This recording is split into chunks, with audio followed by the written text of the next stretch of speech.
Olá, meus queridos, bom dia, vocês estão bem? Hoje vamos iniciar nossa aulinha referente ao capítulo 12 de Ciências, onde vamos falar sobre alimentação saudável, sobre a importância dos alimentos no nosso dia a dia, como esses alimentos fortalecem o nosso corpo, como é importante alimentar bem para termos boas energias, tá bom? Então prestem bastante atenção, acompanhem com muita atenção o que Tia Lidiane está explicando. Então vamos lá. Alimentação saudável. Existem muitos elementos atraentes e saborosos, mas como podemos escolher qual é o melhor para a saúde e saber a quantidade ideal para o consumo? Uma possibilidade é conhecer a composição nutricional dos alimentos. Outra é aprender o que os especialistas em nutrição humana têm a nos orientar. Então prestem bastante atenção para aprender sobre uma boa alimentação. Então, para crescer forte e saudável, você precisa comer um pouco de tudo. Você precisa comer feijão, ovos, peixe, frango, legumes, verduras, leite, arroz, queijo, pão, frutas, não é? Comendo todos esses alimentos, com certeza a alimentação vai estar bem saudável. Então vamos aqui. O alimento que nos nutre. Como você estudou no capítulo anterior, todos os seres vivos precisam se nutrir para poder realizar diferentes funções. O que é a nutrição, Tia Lidiane? A nutrição é um processo em que um organismo retira do alimento as substâncias necessárias à saúde. Nós e os outros animais encontramos os nutrientes de que precisamos nos alimentos que obtemos no ambiente. E o sistema digestório, que nós estudamos no capítulo anterior, lembram? O sistema digestório, ele tem a função de agir sobre os alimentos por meio de transformações mecânicas e químicas e de absorver os nutrientes presentes nele. Então, aqui o alimento, ele é composto por ingredientes e esses ingredientes, eles possuem nutrientes. Aqui vocês estão vendo, ó, as seriemas e os outros animais se nutrem a partir do alimento que obtêm no ambiente. Nessa imagem, a seriema se alimenta de uma serpente. Já as plantinhas, elas não encontram no ambiente o alimento de que precisam. Elas o produzem por meio do processo de fotossíntese. As plantas, elas produzem o seu próprio alimento. Já os animais, eles precisam retirar da natureza o que é necessário para a sua alimentação. Então, tipos de nutrientes e suas funções. Prestem bem atenção, porque a gente vai aprender bem direitinho o que é carboidrato, o que é proteína, tá bom? Então, os alimentos podem ter um ou mais de um tipo de nutrientes em sua composição. Porém, a quantidade desses nutrientes em cada alimento é diferente. Os nutrientes podem ser organizados em grupo de acordo com sua composição. Conheça a seguir esses grupos e veja exemplos de suas funções no corpo humano. O primeiro grupo que nós vamos estudar são os carboidratos, certo? Prestem atenção. Os carboidratos, também conhecidos como açúcares, têm a função de fornecer energia para o corpo humano. Eles são os nutrientes energéticos mais utilizados pelo organismo, por serem mais facilmente digeridos, podendo ser encontrado em alimentos como pão, batata, milho, balas, chocolates, refrigerantes, biscoitos, sorvetes e etc. Todos esses alimentos que vocês estão vendo aqui na imagem, eles são carboidratos e eles são os mais ingeridos porque são os mais facilmente encontrados, tá bom? Quando a ingestão de alimentos ricos em açúcar, ganha-se energia rapidamente. Porém, se forem consumidos em excesso, esses alimentos podem causar vontade de comer mais doces. E isso acontece porque a energia dos carboidratos dura pouco tempo. Então, o organismo exige a reposição dessa energia. Para evitar essa situação, deve-se dar preferência a alimentos integrais, como cereais e massas, e evitar comer muitos doces. Por isso que a gente precisa ter aquela dieta equilibrada, porque quanto mais doce você ingere, não a bala, mas alimentos ricos em doces, mais necessidade de comer doce o seu corpo vai ter. Alimentos integrais, além de saborosos, são mais saudáveis. Eles possuem nutrientes como minerais, vitaminas e fibras, que se perdem quando se usa farinha branca. Existem pães, bolos, biscoitos, macarrões, arrozes e outros produtos integrais que dão muita energia para o nosso corpo também e que não tem uma quantidade tão grande de açúcares. Agora, lipídios. O que são os lipídios, Shelidiane? Os lipídios são popularmente chamados de gorduras. Eles têm como principal função a reserva de energia. Outras funções desses nutrientes são a proteção do corpo contra choques mecânicos e o isolamento térmico, uma vez que esses nutrientes se acumulam como gordura embaixo da pele, colaborando para que o calor produzido pelo corpo fique retido. Além disso, os lipídios derivados de vegetais, por exemplo, os óleos e o azeite, são essenciais ao organismo, pois participam da estrutura das células e previnem algumas doenças. Entretanto, quando consumimos em excesso, esses nutrientes eles podem ser prejudiciais à saúde. Por quê, tia Lidiane? Porque podem se acumular, causando aumento excessivo de gordura localizada em várias partes do corpo ou nos vasos sanguíneos, gerando problemas cardíacos. O óleo e a manteiga são exemplos de alimentos ricos em lipídios. Tia Lidiane, e o que são células? São pequenas unidades invisíveis a olho nu que formam o corpo humano, certo?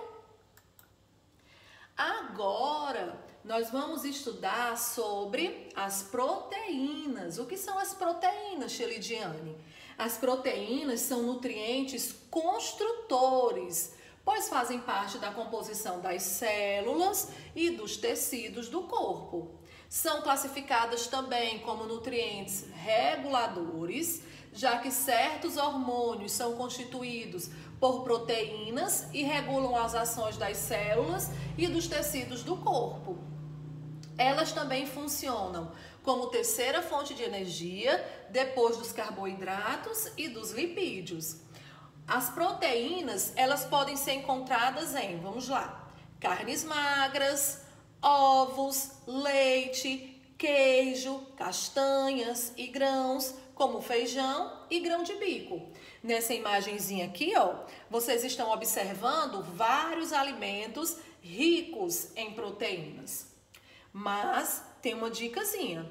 Evite o consumo excessivo de carnes gordas e principalmente de embutidos. Ah, tia Lidiane, o que são embutidos?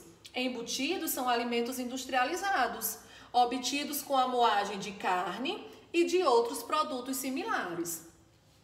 Nós devemos sempre preferir carnes magras, como filé de peito de frango, lagarto, filé mignon, colchão duro, colchão mole, badejo, corvina, robalo e linguado. Alimentos que têm pouca gordura e que geram muita energia para o nosso corpo. Tem também, galerinha, os sais minerais e eles têm funções muito variadas. Entre elas, a constituição dos ossos e dos dentes. O organismo precisa desses nutrientes em pequenas quantidades diárias para o seu funcionamento. Porém, sua falta ou seu excesso pode causar vários problemas de saúde. Por isso que é importante o equilíbrio alimentar. Os minerais estão presentes em quantidades adequadas em diferentes fontes vegetais. Conheça alguns deles e suas fontes a seguir. Vejam bem, nós temos o cálcio e aqui vocês estão vendo vários elementos, não é, que compõem, que faz com que a gente fortaleça o cálcio, como por exemplo, amêndoa, brócolis, couve. Tem também o ferro, não é? E todos esses elementos aqui, ó, eles fazem com que o ferro do nosso corpo esteja ativo, como por exemplo, aveia, feijão, gergelim, hortelã. Tem também o potássio. O potássio, ele está presente em alimentos como banana, batata. Tem também o magnésio, que está presente em alimentos como abacate, amendoim, aveia. Tem também o zinco, não é? O zinco, ele está presente no leite, na lentilha e no melão. O sal de cozinha é composto por sais minerais, como o sódio, e tem sido considerado um vilão para a saúde. Isso porque, embora os sais minerais sejam imprescindíveis para a saúde, seu excesso traz consequências graves para o corpo. Por exemplo, para a saúde do coração e dos rins. Por isso que a gente precisa ter muito cuidado com o excesso de sal nos alimentos, tá bom? Aí prestem atenção, ó. Muitos alimentos industrializados, eles possuem o quê? Excesso de sal. Por exemplo, esses salgadinhos de pacote, que muita gente adora, macarrão instantâneo, cereal matinal, presunto, molhos prontos e refrigerantes. Essa é mais uma razão para evitar consumi-los. Quanto mais a gente evita consumir esses produtos industrializados e que tem um excesso de sal, melhor vai ficando o funcionamento do nosso corpo. Agora nós vamos estudar sobre as vitaminas, certo? As vitaminas são substâncias essenciais ao funcionamento do organismo. Por quê? Porque elas participam de várias funções do corpo, como por exemplo, da formação dos ossos, das células da visão, da pele, do sangue e da defesa contra micro-organismos. Além disso, elas são os nutrientes reguladores do organismo. As necessidades diárias são em quantidades mínimas e podem ser obtidas com uma alimentação variada, que inclua muitas frutas e verduras, além da exposição ao sol por alguns minutos diariamente. Aí vejam que imagem linda, não é? Tem aí do lado. Essa imagem, ela retrata frutas, legumes e hortaliças, que são alimentos ricos em minerais e vitaminas.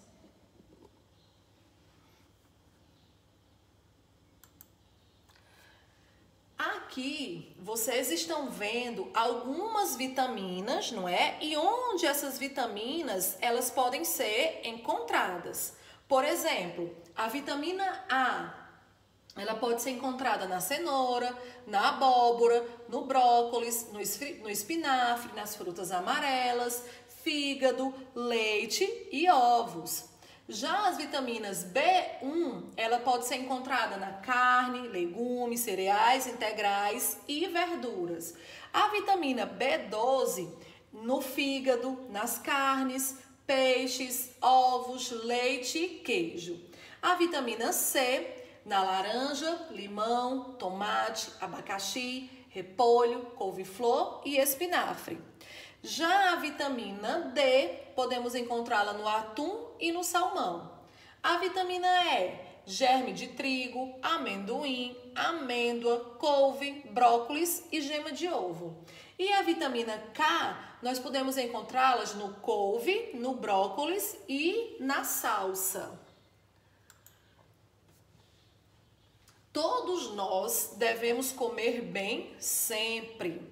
E para que isso aconteça, escolher alimentos que contribuam para a nossa saúde, nós precisamos conhecer o seu modo de produção, pois os processos pelos quais eles passam vão interferir diretamente na qualidade nutricional. Vejam bem, alguns alimentos, eles são produzidos diretamente de plantas ou de animais, sem que precisem passar por alterações depois de retirados da natureza. Verduras, legumes, frutas, ovos e leite são exemplos desses alimentos, que são chamados de in natura, porque eles estão natural, foram tirados da natureza e não passaram por nenhum processo industrial. Arroz, feijão e outros grãos que passam por poucos processos industriais são chamados de minimamente processados. As carnes congeladas e a farinha de trigo, feita exclusivamente a partir do grão de trigo moído, também são exemplos de alimentos minimamente processados. Os alimentos in natura e minimamente processados são os mais saudáveis, desde que sejam higienizados antes do consumo e devem ser a base da nossa alimentação. Lavar bem os alimentos é essencial. Agora vejam só: refrigerantes, biscoitos recheados, salgadinhos de pacote, sucos e achocolatados de caixinha, sorvetes industrializados, pães de forma e macarrão instantâneo são exemplos de alimentos ultraprocessados que não devem ser consumidos e, se forem, apenas em pequenas quantidades e com pouca frequência. Esse tipo de alimento possui muitos aditivos químicos em sua composição. E esses aditivos, eles são substâncias que dão cor e sabor artificiais ou conservam os alimentos por mais tempo e não fazem bem à saúde. Aqui vocês estão vendo um esquema, não é? Onde existem estágios variados de processamento de alguns alimentos. Ó, o morango in natura, não é? Porque ele foi tirado da natureza, está aqui bem da forma que ele estaria lá. Só que esse morango ele já foi processado e virou geleia de morango. E ele foi ultraprocessado, virou iogurte de morango. A batata é in natura, super saudável, mas ela vai perdendo seus nutrientes quando ela é processada, não é? Se transforma no purê de batata e perde mais ainda quando ela é ultraprocessada, como por exemplo, batatinha e chips. A carne bovina, não é? In natura, aí ela passa pelo processo e se transforma em carne de sol e ela é ultraprocessada e se transforma em hambúrguer. Então, meus amores, finalizamos a parte 1 da nossa aulinha de ciências. Espero que vocês tenham compreendido e vamos exercitar um pouquinho do que aprendemos agora nas nossas atividades, tá bom?